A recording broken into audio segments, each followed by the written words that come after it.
Bonjour, on se retrouve pour un nouvel épisode du podcast L'échec monalier. Je me suis Mokhtar Farad, je suis un entrepreneur, cofondateur de l'association MyCreo Academy et j'ai le plaisir de partager avec vous dans ce podcast des conseils tirés de mon expérience entrepreneuriale, mais aussi des hommes et des femmes que j'ai eu le plaisir de rencontrer et qui m'ont livré quelques épisodes assez intéressants, notamment sur des sujets qui peuvent parfois les amener à vivre de manière intense la situation entrepreneuriale. Et il y en a un, cet épisode d'aujourd'hui est consacré à la solitude du dirigeant ou de la dirigeante d'entreprise dans l'entrepreneuriat.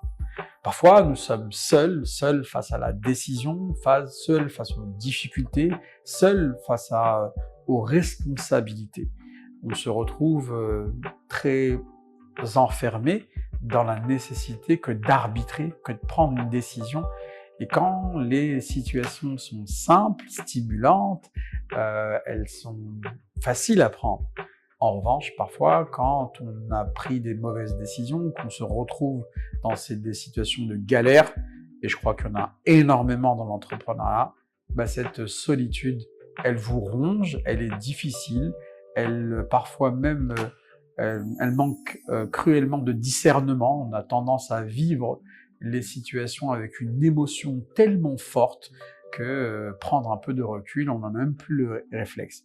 C'est un petit peu cet épisode que je voulais partager avec vous aujourd'hui, vous dire que cette solitude, elle est partagée par beaucoup d'entrepreneurs, et moi-même, je l'ai vécu beaucoup de fois.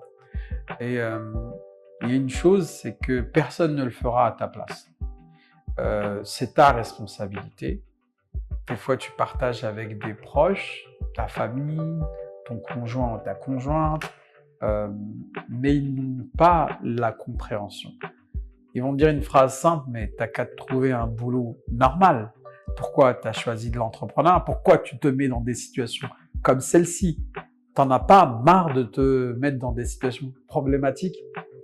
Bon, toi, ça répond pas exactement à ton problème, parce que j'ai choisi ce monde, j'ai choisi cette vie, j'ai choisi ce parcours, j'ai choisi en fait tout ce qui va avec, que ça soit le bon ou le mauvais côté. Et donc alors comment on fait? La première des choses, c'est peut-être pour rompre l'isolement, pour rompre finalement cette solitude, tu dois parler à des gens qui te comprennent. Vraiment, en fait, ce que j'ai fait, c'est que je me suis entouré de personnes qui sont devenues des amis, qui sont ce qu'on appelle ma meute entrepreneuriale. Une meute entrepreneuriale? Ouais, imagine-toi en fait un entrepreneur, homme-femme, c'est comme un loup. Le loup, on pense qu'il est solitaire, il est là pour chasser, et il est face à sa proie, et il y va, mais c'est faux.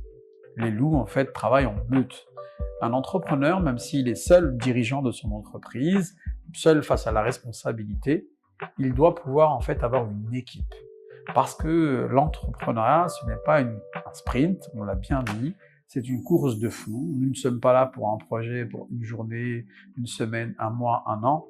C'est une vie entrepreneuriale. Cette vie entrepreneuriale, elle a des péripéties. Et si tu veux avoir l'énergie, la première des choses, c'est de t'entourer. T'entourer d'entrepreneurs qui ont le même parcours que toi, qui vont être là pour te stimuler, relativiser certaines situations dont tu vas aller chercher conseil, où tu verras même que eux sont passés par là une fois, deux fois, trois fois, et qui vont te faire baisser ce qu'on appelle la charge émotionnelle face à la décision. La décision, on en prend 200 par jour. Quand on est en état de stress, nos capteurs sensoriels prennent des décisions qui sont déconnectées d'une réalité, parfois même qui sont déconnectées de tes intérêts. On prend des décisions en arbitrant pour éluder un problème. On ne veut pas le gérer, on veut s'en défaire. Et ces décisions, parfois, elles sont très mauvaises. Et avoir la lucidité d'une personne externe qui connaît l'entrepreneuriat, qui peut avoir un regard régulier, moi j'appelle ça les cafés psy. C'est-à-dire, j'ai un ami que je vois une fois par semaine, 1h30, tous les dimanches, où je vais aller raconter toute ma semaine, ma péripétie, pareil pour lui, Et on arrive en fait ainsi à trancher, à se conseiller, à relativiser, que ce soit les problématiques de ressources humaines, des problématiques clients, des problématiques d'associés, des problématiques diverses et variées. Tu as trouvé un réceptacle qui te permet de confronter ton opinion, de finalement l'avoir déjà exprimé. En l'exprimant déjà, tu as peut-être posé un cadre, défini peut-être avec lui-même des réponses, et à la limite, c'est même pas les réponses que tu cherchais. C'est de sortir ce qu'il y avait à l'intérieur. Et donc, en fait, dans l'entrepreneuriat, c'est un sport, c'est pas une course, c'est pas un sprint, c'est une course de fou. Tu dois faire attention, et c'est pour ça que, comme on le disait, tu dois t'entourer. La meute entrepreneuriale, à l'instar en fait d'une meute de loups, c'est ok, chacun est focus sur son projet, mais on se réunit régulièrement. C'est très sain de pouvoir partager parce que le fait de simplement verbaliser, dire les choses, va réduire la charge mentale. Moi, j'ai une petite anecdote, c'est que j'ai toujours en fait un entrepreneur, un ami qui aujourd'hui m'accompagne sur ces dernières années où chaque dimanche, on a notre petit rituel où on va chacun un petit peu raconter sa semaine, dire ses péripéties, comprendre un peu l'autre et mettre des mots. Rien que ça, ça suffit à décharger, à réduire en fait cette pression-là.